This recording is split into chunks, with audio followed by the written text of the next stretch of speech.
काल देखील भाषण घेतला, कारण ह्यांचं नाव मी फोनवर व्हॉट्सअप मेसेजमध्ये बघितलं की मला माहिती आहे ससून डॉक्टर विषय.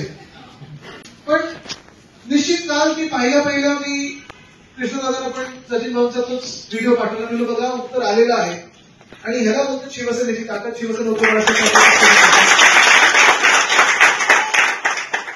तसं पाहायला गेलं तर ठीक आहे, आम्ही दोघी बरे, पण मुंबईवर आपलं प्रेम आहे, महाराष्ट्रात आपलं प्रेम आहे, त्यांच्या भूमिपुत्रांवर आपलं प्रेम आहे.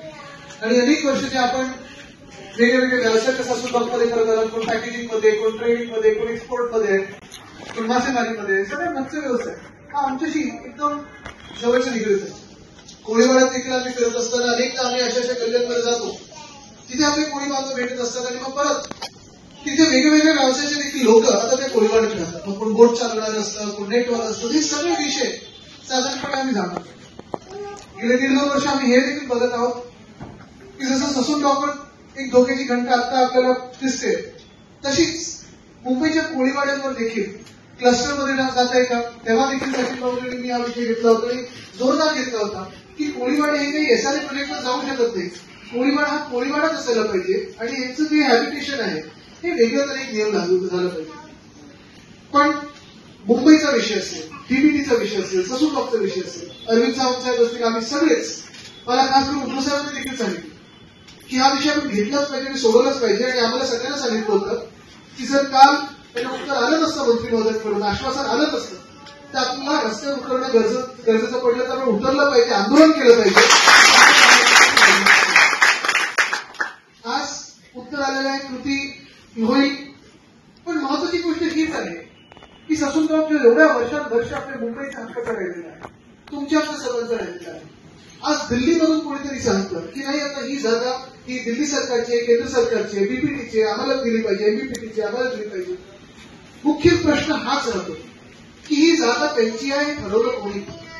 मुंबईतली जागा ही दिल्लीमधून चालू शकते का, चालायला पाहिजे का, हा देखील एक प्रश्न मोठा उपस्थित होतोच.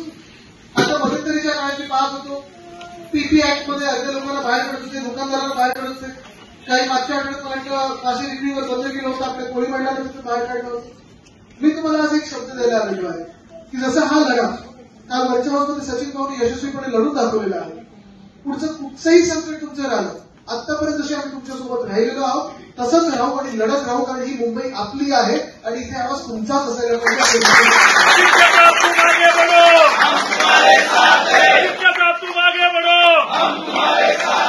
म्हणजे सरकार पडायच्या आधी 1 महिना आधी आपण एक नुसती म्हणजे फाईल हलवत होतो आणि त्या फाईलमध्ये हेच लिहिलं होतं की मुंबईचा प्रत्येक भूखंड हा महाराष्ट्र शासनातच पाहिजे आणि खास करून मुंबईमध्ये मुंबई महानगरपालिका असो की मुंबईकरांचाच आवाज इथे चालला पाहिजे. दिल्लीत बसून कोणीतरी सांगितलं पाहिजे की असं असून आपण असं करू, आज इकडे असं करू, आणि ही जागा आपली तुम्ही लोकांना निवडून देते.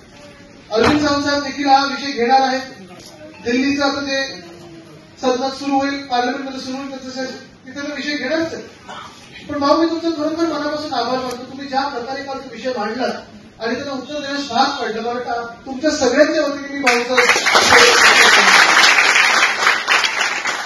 उद्धव साहेबांना देखील तुम्हाला भेटायचं मला वाटतं आपण सांगता ऑगस्टमध्ये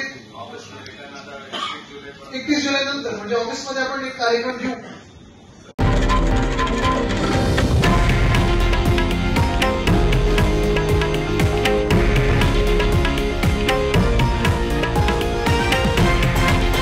हे आहे देशातील नंबर 1 न्यूज नेटवर्क आणि आपण पाहत आहात TV9 मराठी, एकमेव.